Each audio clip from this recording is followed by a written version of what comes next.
Nëna juaj i ashiti shtëpinë dikujt një javë para vdekjes së saj. Avokati u tregoi dy burrave. Si mundi ta bëj këtë?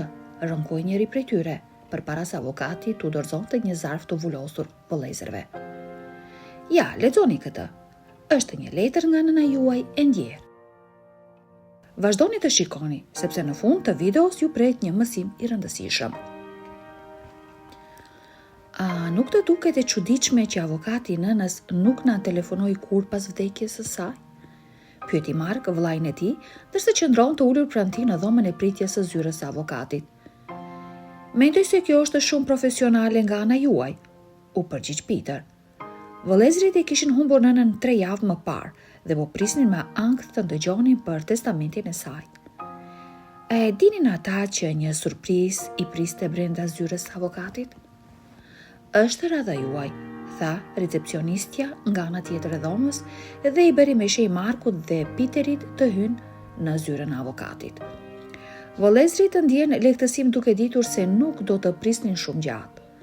Në fund të fundit, ata kishin liruar disa orë nga orarët e tyre të ngjeshura për të udhëtuar deri në qytetin e lindjes së nënës së tyre të ndjerë.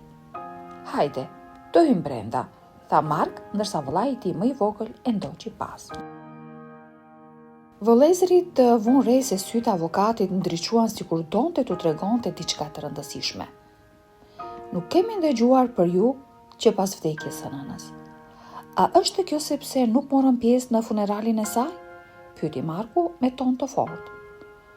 A menduat se nuk ishim të interesuar të merreshim me çështjet ligjore? Peter vendosi grushtin e djathtë mbi tavolinën e avokatit dhe mbështollti me dorën e majtë. Nuk është ashtu siç mendoni, tha avokati, ndërsa rrotulloi karrigën e zezë për t'u përkulur dhe për të tërhequr sirtarin e fundit të tavolinës së tij. Lërmeni të shpjegoj, shtoi ai, pasi nxori një dosje nga sirtari. Avokati e shtiu sirtarin dhe u drejtua në vend përpara se t'u tregonte vëllezërve për testamentin e nënës së tyre. E